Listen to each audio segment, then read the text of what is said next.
Good afternoon, everyone. I would like to welcome everyone who's attending the webinar today. Welcome from everywhere that you're watching us from. I just want to make sure that everyone can hear me okay.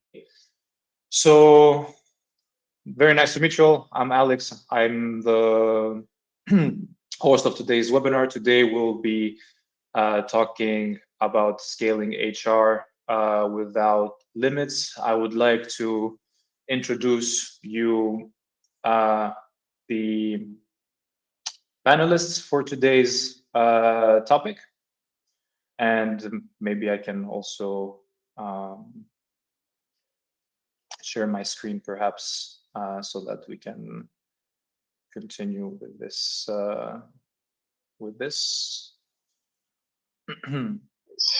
It's already there. It's already there. Okay, perfect. Never mind then. All good. Sorry. So yeah, I would like to introduce the speakers.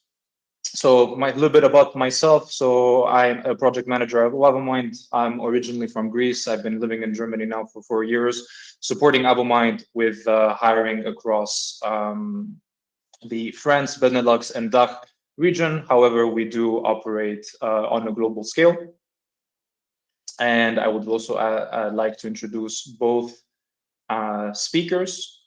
We have speaker Juana from Avomind as well. So she's a team lead at Avomind. She's also been helping us scale our business. She's been together with us now for almost 2 years, and we work together on hiring globally across multiple roles. And I would also like to introduce our next speaker as well, Noam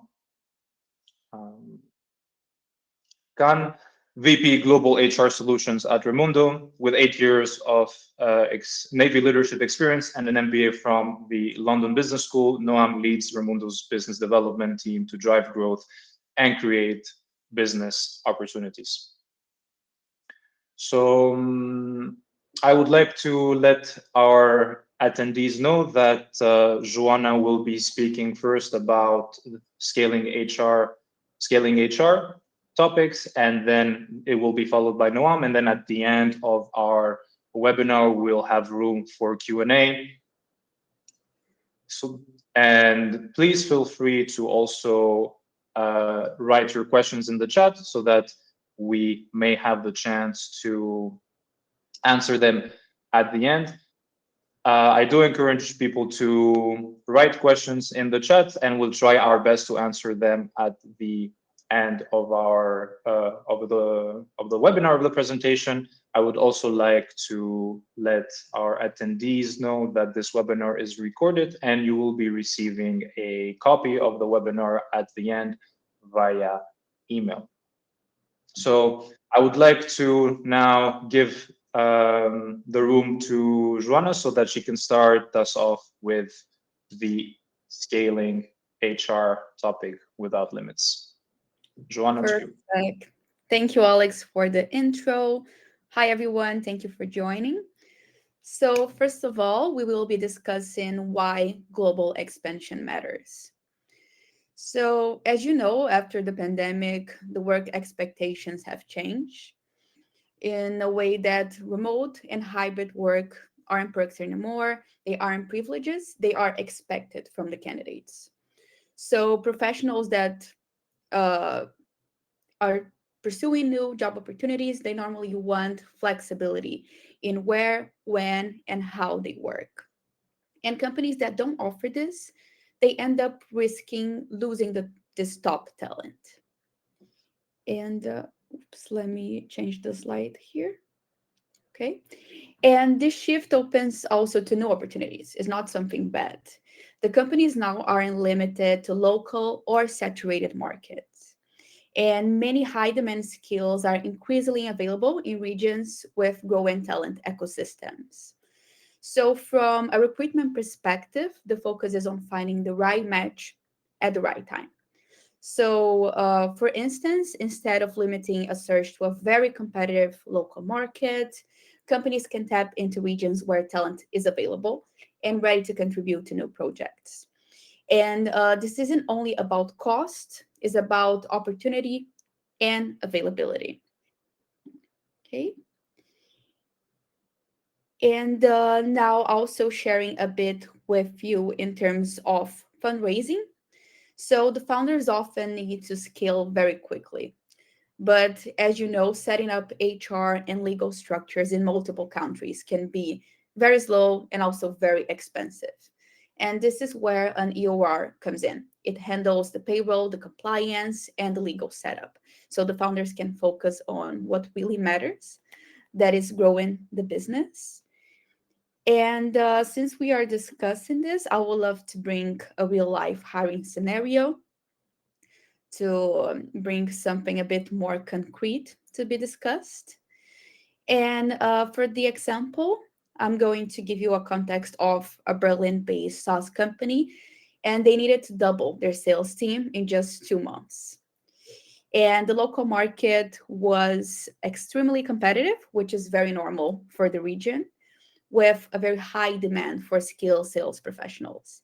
And filling these roles locally within the expected time frame was really challenging. So, what was the solution? The company expanded the research to other European markets, for example, such as Austria and Spain, using a very recruitment driven approach to identify candidates with the right skills, experience, and cultural fit. So, they kept the same requirements. They at the end they were able to find the exact talent that they were looking for, but they were able to manage this to find this person, expanding their location. And in terms of an outcome, the hires were made quickly within the expected time frame, allowing the company to hit the growth targets. Compliance and admin processes were handled very smoothly with the EOR.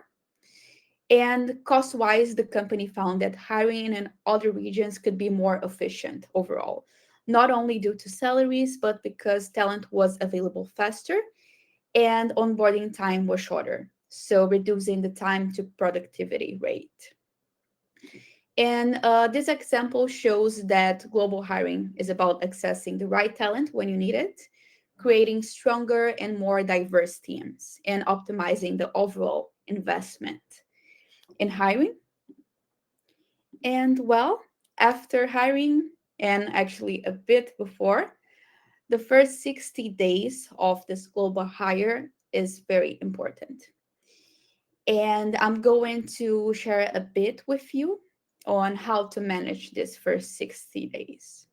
So, these first 60 days are very critical to set up a global hire for success. And from a recruitment perspective, the focus begins even before the offer is extended. And the talent availability, compensation, local regulations, time zone, and culture must be considered. So, when discussing the first step, which is planning and pre hire alignment, it's really important to assess talent availability, where the skills you need exist, and how competitive the market is, which also includes reviewing the compensation benchmarks to ensure that your offer is attractive and aligned with local expectations. Also, understanding the local regulations and compliance requirements. This is 100% a must. Also, considering time zone impacts and cultural alignment. And with this, a recruitment agency could be very helpful providing all this information. So, market insights, candidate data, and advice to make informed and strategic decisions. The step two will be a structured onboarding.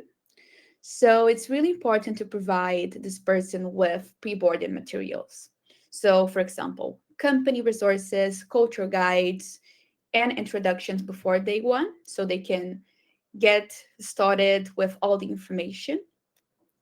Also, tech and logistics, so ensuring the systems, devices, and access are ready to avoid all the first day friction.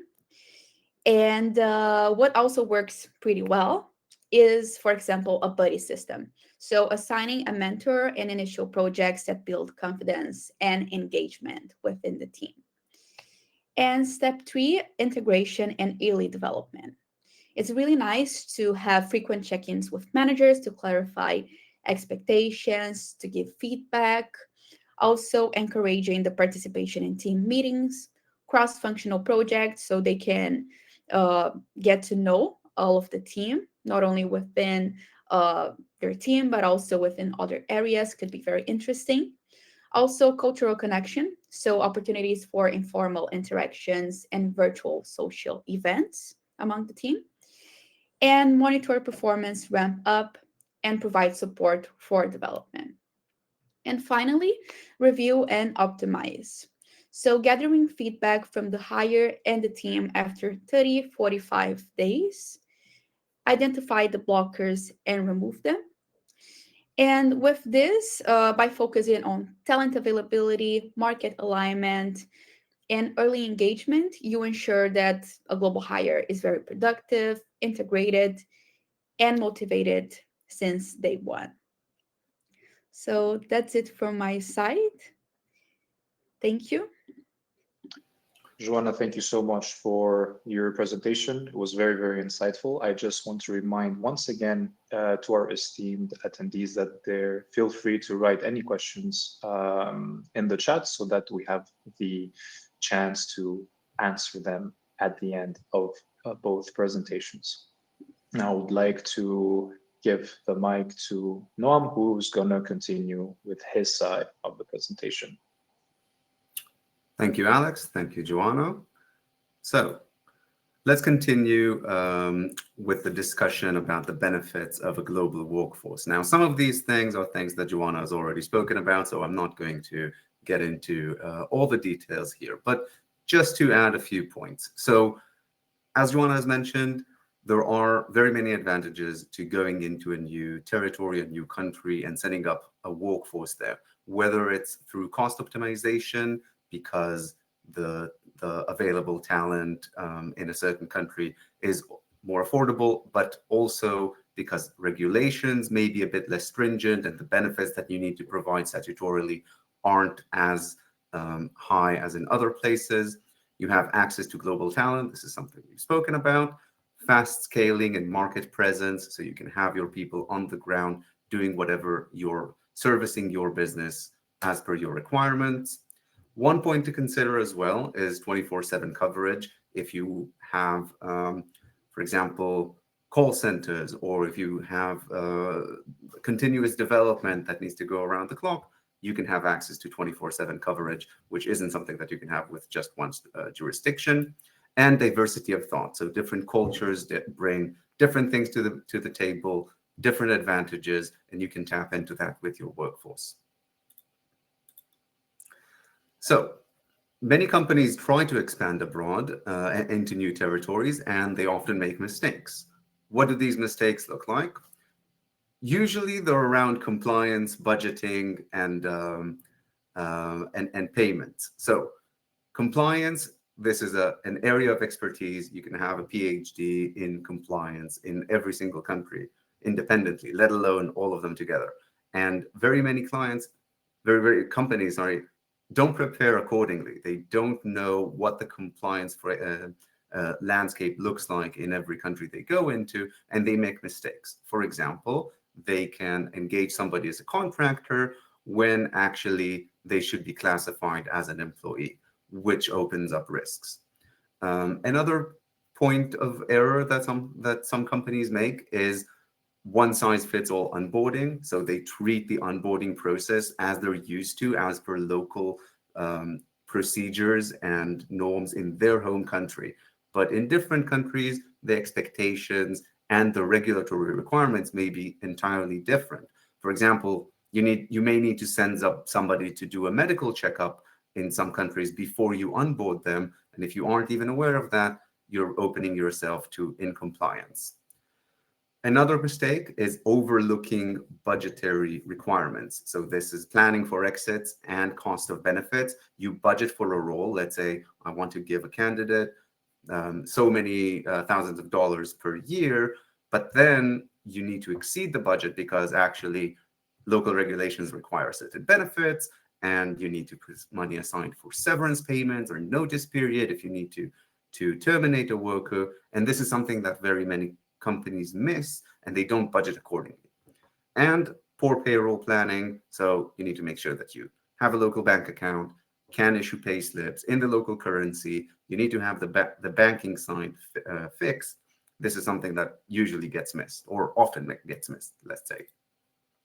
Now, on the other side of this, companies are aware of all of these compliance requests and all of these risks, and as a result, they overcompensate. Now, it's important to note, even if you overcompensate, that doesn't mean that you cover all of the risks that we talked about. You can overcompensate in some areas and still find yourself exposed and open to risk. But if you do overcompensate, what does that usually look like? One example, and the most common one, is entity overkill, setting up legal entities for no good reason, whether it's to employ a single person, two people, whether it's to conduct business in a country without even having employees there. You can see companies setting up legal entities all the time, even without a need for it. And this is something to avoid because entities come with hidden costs and they come with overheads. So, and these are the points that you can see here: HR overload and hidden costs. So when you do this, you set up an entity, you hire an HR team, you hire an accounting team, you lease the services of external counsels, etc. You need to pay maintenance for the entity itself, which can get up to thousands of dollars per year without even talking about the overheads. This is all very expensive just to mitigate risks that you aren't fully prepared to handle necessarily yourself, and you may not be able to close, and also just for very basic services such as employing somebody in a country, which can be solved by an EOR provider. All of this, of course, comes at the expense of growth. So if you want to do everything very quickly, you cannot do it the traditional way. In some countries, such as Brazil, for example, Juana's home country, it may take you up to a year to set up a legal entity. And this isn't something that you can afford if you want to seize an opportunity and move very quickly. High legal bills, as we've said, you may need to rely on external counsels and accountants because you don't have this internal expertise. This isn't really your line of business, and you'd rather not make mistakes. So as an overcompensation, you request the support of external counsels only to find yourself out of budget again because of the legal bills. So what are the advantages of an EOR provider? Well, they are exactly everything we've spoken about, but from the other side of the coin. So you have compliance built in rather than needing to figure out compliance by yourself. This is the liability of the EOR provider, and this is part of the services that they offer you. Scalability and fast market entry. You can get into every single country at any moment without any lead times because the EOR provider is already there. Cost transparency. Now, as a caveat, not every EOR provider has cost transparency. This is something to look out for and something that I would recommend that you look into as you choose your provider. But a good EOR provider will be able to give you everything upfront, including severance payments, notice period, sick leave, and other additional fees that are sometimes hidden and you may not have expected, and also avoid some of these unexpected fees such as entity maintenance. Reduced overheads.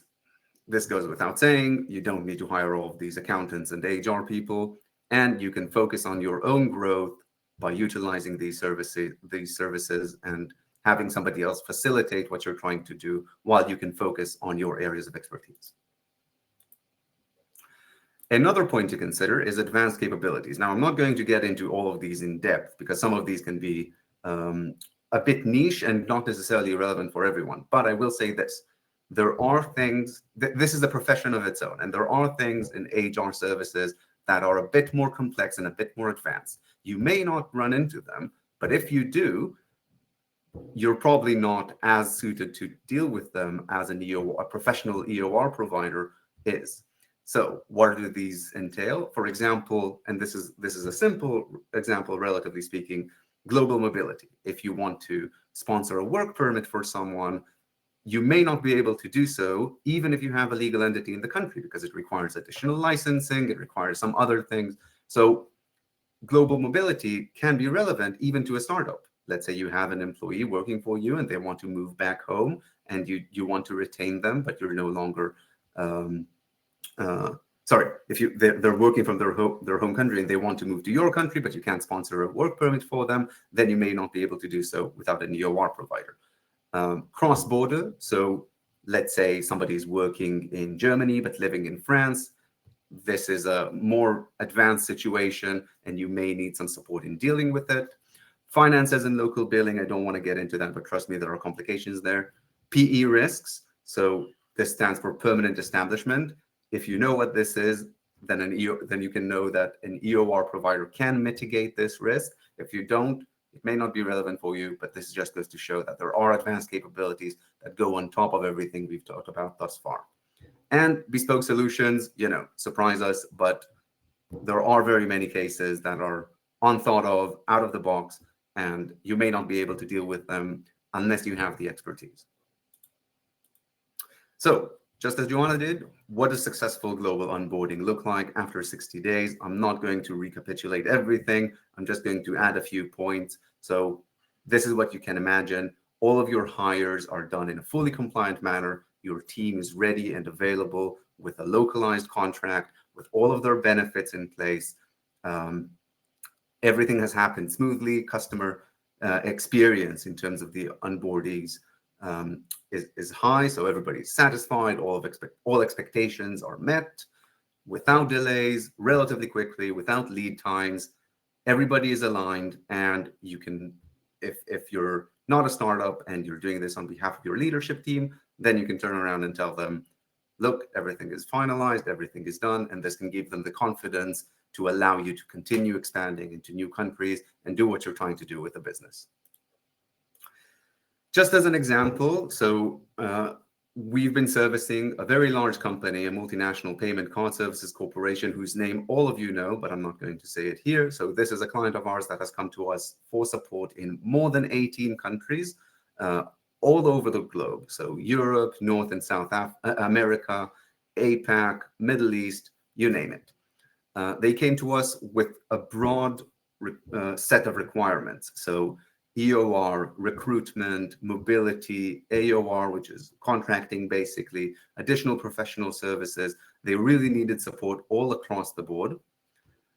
Additionally, they needed support with high urgency and short-term projects. So everything needed to happen on the fly very quickly. They couldn't plan in advance because of the nature of the business and what they were trying to do. And so they needed very close support, very swiftly delivered solution, fast-paced and correct, compliant, because they couldn't afford to put their reputation at risk.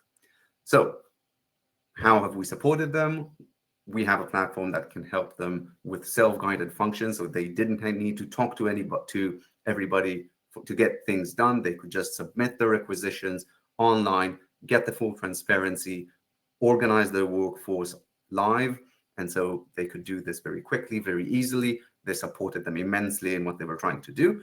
On top of that, they also received a strong account management team that could hold their hand, so to speak, give them a white glove service when they needed it, help them navigate the regulatory framework and find the best solution for them, whether it's because they were deliberating between one solution and the other or some other consideration. There was always somebody there to support them. And finally, we've recently scaled up this partnership with them. So 18 countries and growing, additional headcounts. And you can see that this is the final result that you can expect. This isn't a relatively old partnership. This is something that happened in the last few months. And they've now seen, after those 60 successful days and counting, what are the advantages of a good EOR provider, and now they're scaling and rethinking what they can do in a good way to find additional opportunities and capitalize on them. All right. Thank you very much for your attention. I'll give it back to Alex, I think, for the Q&A session.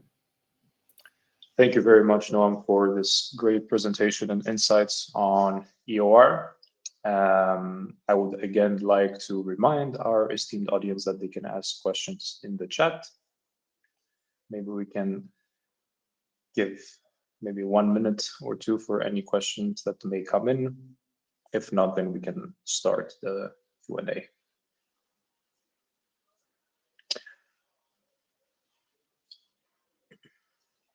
Or while we wait for a question to come in, maybe we can kick things off with a question. I think, Noam, I think it would be best suited to answer this. I know that we've discussed both the hidden costs of entity setup and transparency benefits of EOR services. What sort of unexpected costs have your clients encountered when hiring internationally, and how do you currently calculate the actual cost of a global hire?